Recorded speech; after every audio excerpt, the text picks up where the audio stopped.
hopefully getting the endorsement, and we lucked out in a sanitation workers strike.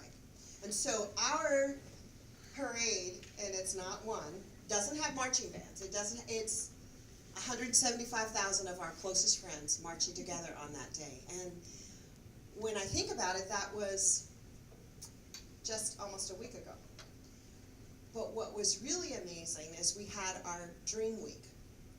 And I know for me as the author of the DREAM legislation, right, the in-state tuition, which by the way has been working very well for 12 years, it brought different connotations because on that Sunday, about 2,000 of us were at Antioch Baptist Church for an interfaith service. And it kind of looked like all of you.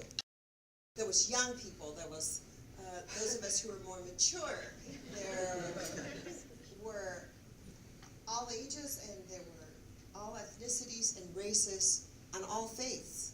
I mean, they blew a Jewish shofar, and we had the elder in the Benai church do a prayer for peace, and it was Hindu, and it was Muslim imam, and our archbishop, and the Methodist bishop, and I mean, it was so powerful to see all of our faith leaders come together with a common, really, thread.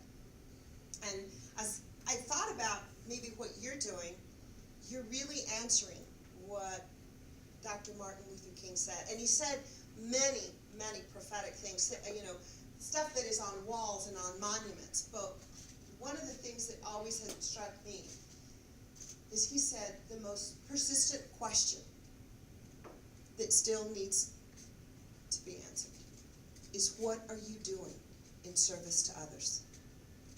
What are you doing in service to others? You're doing it. You being here, you giving your time, you wanting to up your skills, you trying to find out, how do we do it better? How do we get people engaged and motivated with a common goal that we can get to a better Texas?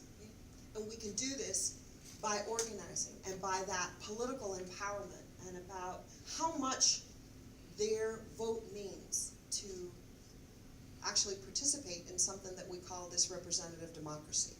And so for me, seeing all you today, you're answering that question solidly, emphatically, enthusiastically. What are you doing in the service to others? That's what this is about. This is about understanding where Texas is now, where we know our demographics tells us we're going to be, and making sure that we've got decisions to make that can make it better. You know, when I think about it, I'm pretty damn lucky. I'm a 6th generation Tejana, right? My family's been here forever, and that was the joke. We were in Maverick County, and we were here when it was Spain, and we were here when it was France, and we were here when it was Mexico and Texas, you know, the state of Coahuila and Texas. We were here. And we were here when it was the Republic. And we were here when we were in the United States, and then the Confederacy, and back to the United States. So for me, that 6th generation Tejana, our joke in the family is we've always been in the same place. It was the damn government that kept changing, right? Always in that border community of Maverick County. And so that is a story to be told. That is part of our heritage. But when you look at the lusciousness that we have, and let's face it, we have had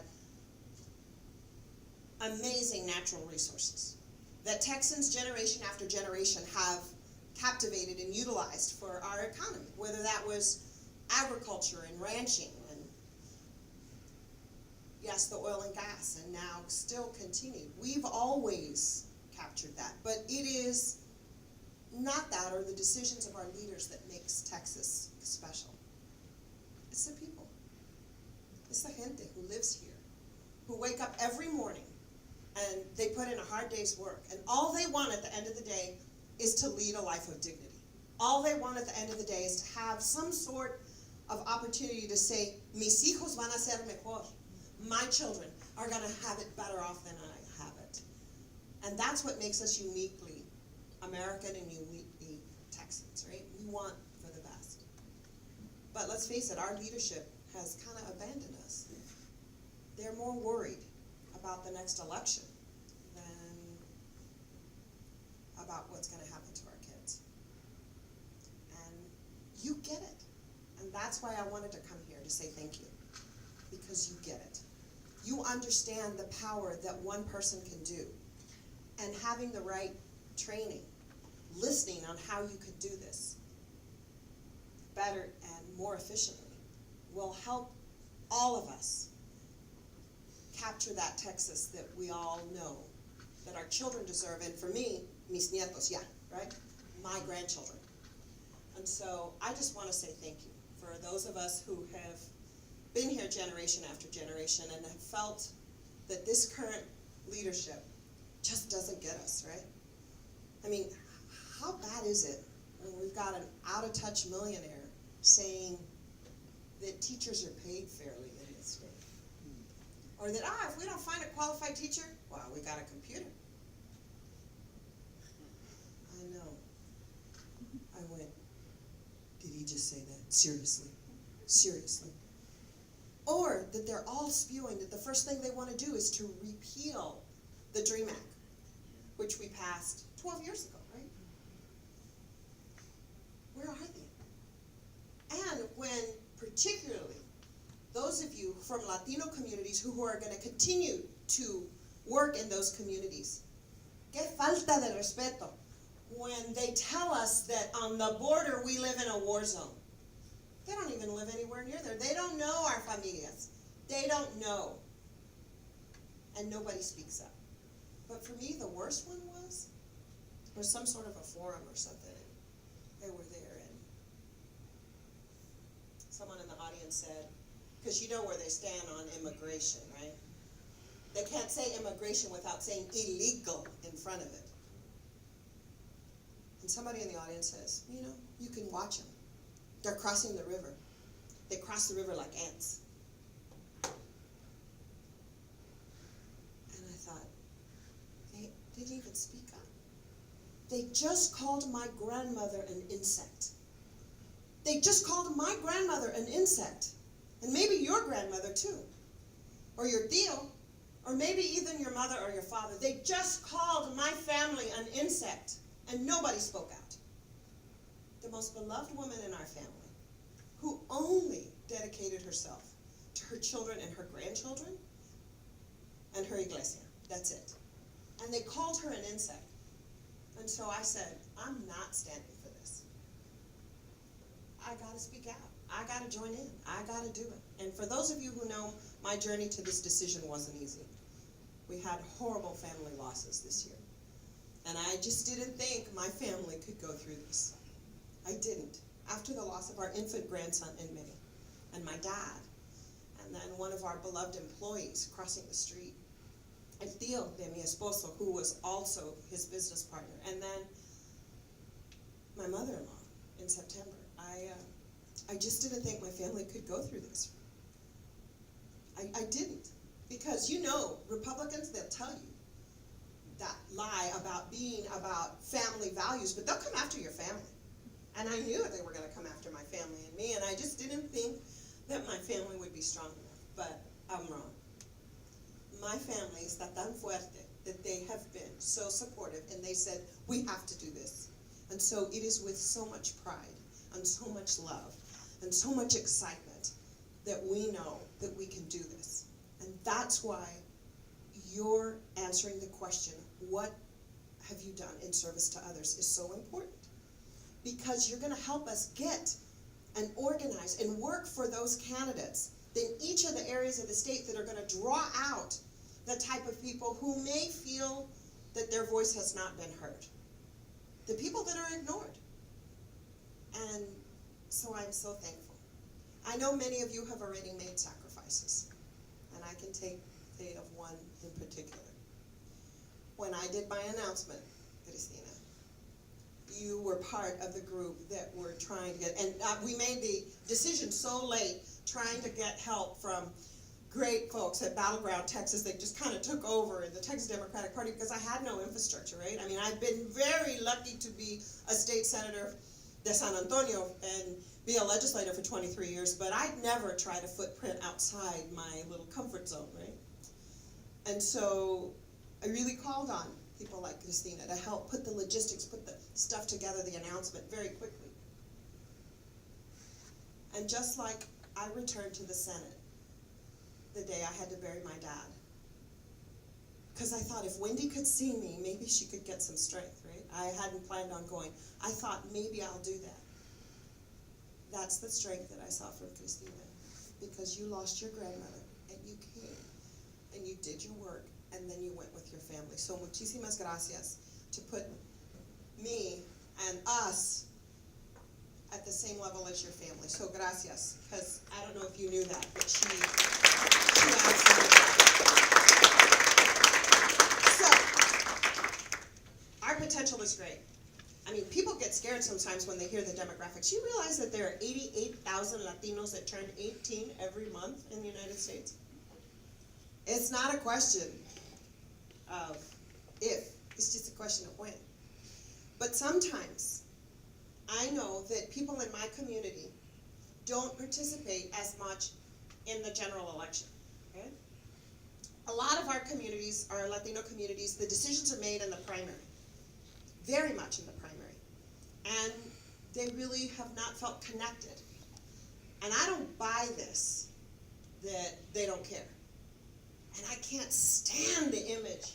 And you know, I've seen those political cartoons, like you've seen, right? When is the Hispanic sleeping giant gonna wake up, right? And it's that stupid cartoon of the guy with the sombrero and the serape. You know what I'm talking about? With, you know, kind of taking a nap. How disrespectful, right? That we're always for the siesta. I hate that picture. And so I don't think that it's that they don't think it matters or that they don't care, right? They care very much because they'll come out for their local school board elections and they come out for their local elections and they'll come out for the primaries when they know someone. But they're just disconnected because I know they care about their schools and their communities. They care about their families. But I'm telling you firsthand, when I go into the communities and when I say, you know, you need to vote. You need to. Ay, señora Leti, no me va a contar nada. Yo no veo nada. No me dicen nada. Right? And then let's face it, we've had some of our candidates and they come and they do rallies in our communities and they say things, you need to get your associates and your colleagues to go out and participate. We don't have associates and colleagues. We have vecinos y compadres y comadres, right? And so I can understand. So learning how you communicate and knowing our families, knowing what motivates us. And sometimes for me, and I've been a pharmacist for 33 years, I know that when I'm at the prescription counter and I'm trying to talk to Mrs. Rodriguez because she's not being compliant with her diabetes medication, and I know that, have to figure out why she's not.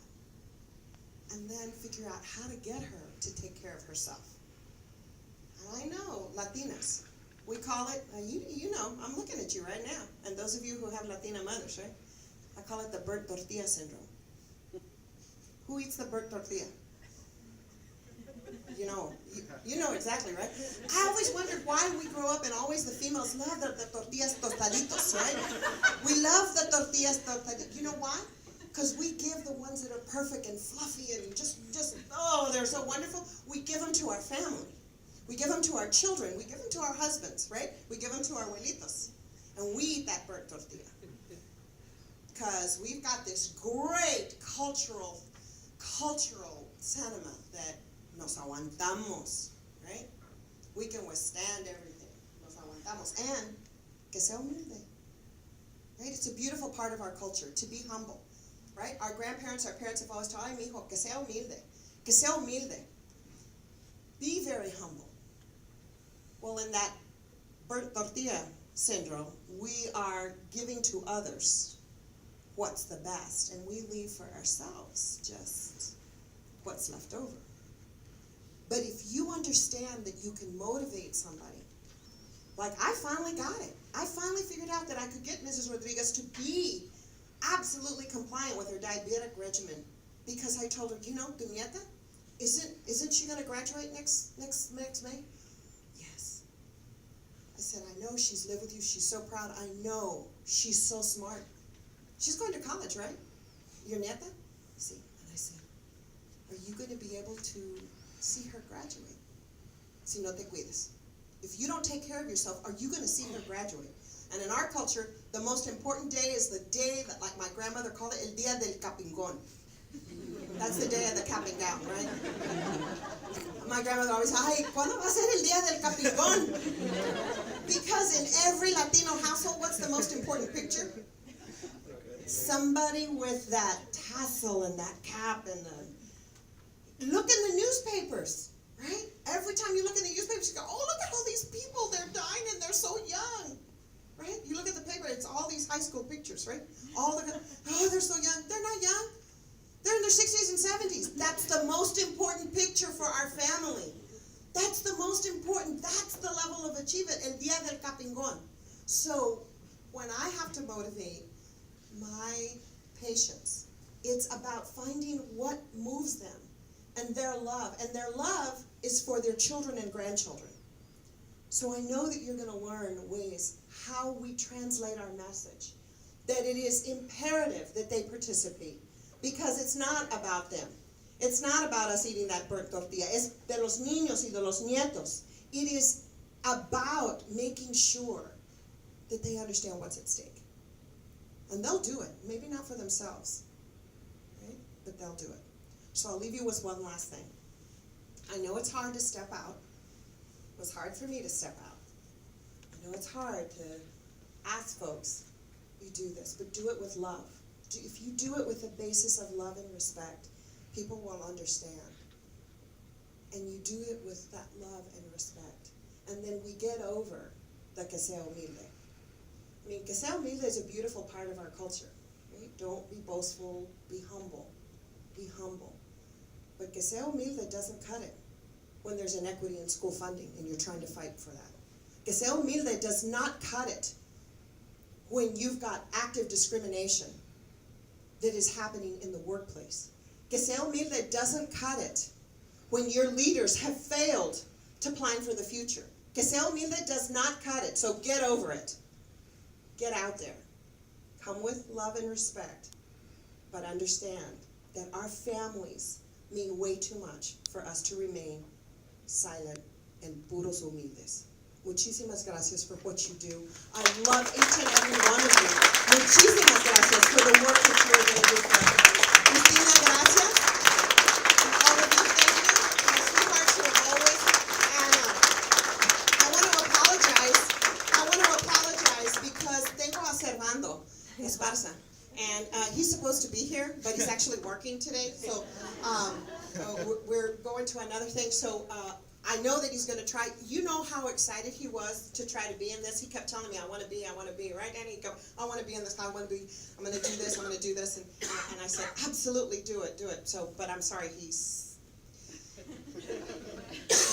holding my purse. You know how you can tell a male staffer? You know how you can tell, I'm sorry, Zedon, you know how you can tell a male staffer? All of the ladies there, sit down, all the ladies, they'll carry it, you know, like a purse. My guy staffers, this is like a football. Muchísimas gracias. Y'all have fun and keep up the work. Gracias.